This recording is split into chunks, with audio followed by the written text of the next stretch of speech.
Dari tadi kita hanya membicarakan tentang karbohidrat yang baik dan layak dikonsumsi. Bagaimana dengan karbohidrat yang tidak baik? Sebetulnya istilah tidak baik itu masih terlalu kejam memang. Tetapi salah-salah kita sendiri yang masih mengkonsumsinya setiap hari. Gula adalah salah satu karbohidrat yang mempunyai nilai glycemic index tinggi yang semestinya sudah bukan hanya sekedar dibatasi, bahkan kalau saya nilai tidak perlu digunakan. Kenapa demikian? Karena kita sudah menggunakannya dengan cara yang terlalu berlebihan. Bukan hanya sekedar untuk membuat teh, membuat kopi, tapi juga untuk berbagai macam makanan yang kita bikin setiap hari di dapur. Bahkan namanya saja sayur asem, tapi gulanya selalu harus ada 1 sendok makan. Kacau bukan? Jadi hindari sedapat mungkin pemakaian gula. Yang kedua adalah yang sering juga kita gunakan secara berlebihan adalah penggunaan tepung putih. Tepung putih bukan hanya sekedar terigu, tetapi juga ada sagu, masih ada tepung jagung, masih ada tepung tapioka. Prinsip dari semua tepung yang mengalami proses produksi itu disebut sebagai hasil refinasi.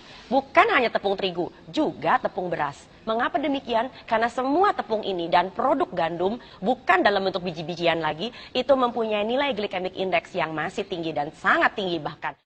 Dan yang ketiga, yang sering kali kita juga masih gunakan secara berlebihan adalah beras putih.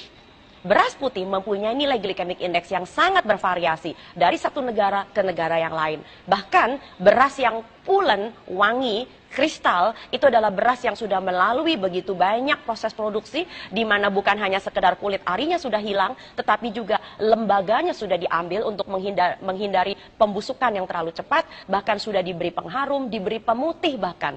Sedemikian rupa sehingga beras kita sudah jauh dari bentuk aslinya yang semula. Apabila Anda betul-betul masih menginginkan adanya beras, makanlah beras pecah kulit. Tidak hanya beras merah, tapi disebut sebagai beras pecah kulit. Beras pecah kulit itu adalah beras yang masih menggunakan proses penumbukan yang secara alami yang masih ada di kampung-kampung. Bukan melalui proses penggilingan dan proses refinasi. Dan yang keempat yang seringkali kita masih seringkali juga pakai secara berlebihan adalah penggunaan berlebihan umbi-umbian. Umbi-umbian di dalam kasus tertentu mempunyai nilai glycemic index yang tinggi, terutama apabila digunakan dengan cara-cara yang tidak benar. Misalnya, banyak orang diabetes memilih makan kentang rebus. Padahal kentang kalau direbus, nilai glycemic index-nya semakin meningkat. Apalagi orang Indonesia, kentangnya rebus, lalu kemudian kulitnya dibuang.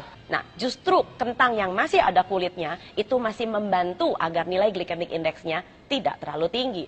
Dari tadi kita juga bicara soal nilai glycemic index tinggi yang mengganggu kesehatan manusia. Memang ada apa sih dengan nilai glycemic index yang tinggi? Makanan-makanan yang begitu mudah dicerna menjadi gula akan mengakibatkan gula darah Anda dan saya meledak dalam waktu yang sangat singkat, bahkan seringkali kurang dari 2 jam. Yang terjadi adalah badan kita mengeluarkan yang disebut sebagai hormon insulin. Hormon insulin mempunyai pekerjaan tekan gulanya, lalu kemudian di stok, disimpan. Nah, simpanan gula itu seringkali disimpan dalam bentuk yang disebut sebagai glikogen, entah itu di otot atau di dalam hati. Tapi jangan lupa, deposit di dalam otot dengan hati itu sangat kecil sekali. Jadi larinya kemana? Jaringan lemak lah ya. Nah, yang terjadi adalah kalau lemak Anda semakin lama semakin banyak. Jadi pekerjaan insulin adalah tekan gulanya, simpan jadi lemak. Tekan gulanya, simpan jadi lemak. Sudah tahu kan kenapa makan karbohidrat ujung-ujungnya juga jadi gemuk, walaupun non-fat.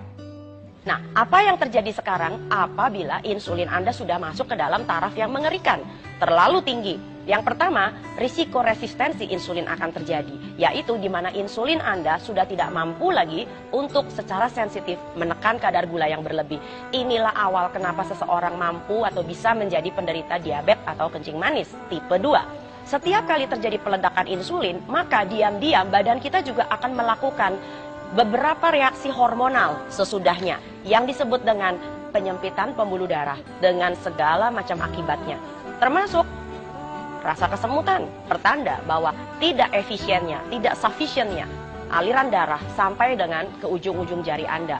Lalu penyempitan pembuluh darah bisa juga terjadi bukan hanya di ujung jari, tapi di seluruh pembuluh darah besar Anda. Itu saatnya ketika hipertensi sudah mulai di depan mata. Apabila pembuluh darah Anda sudah mulai menyempit, bukan hanya sekedar di pembuluh darah sepanjang badan, tapi juga sampai dengan pembuluh darah otak, maka segala macam risiko akan mulai muncul.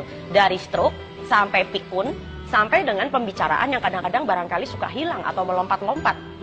Nah, yang lebih parah lagi kalau penyempitan pembuluh darah Anda terjadi di pembuluh darah jantung. Wah, itu udah gak ada ceritanya lagi. Risiko jantung koroner sudah di depan mata juga. Jadi nomor 1, penyempitan pembuluh darah. Yang kedua adalah apabila terjadi pengentalan darah. Dan yang ketiga adalah terjadinya penurunan daya tahan kekebalan tubuh. Daya tahan tubuh yang seringkali kita diserang oleh masalah seperti ini adalah tentang fokus.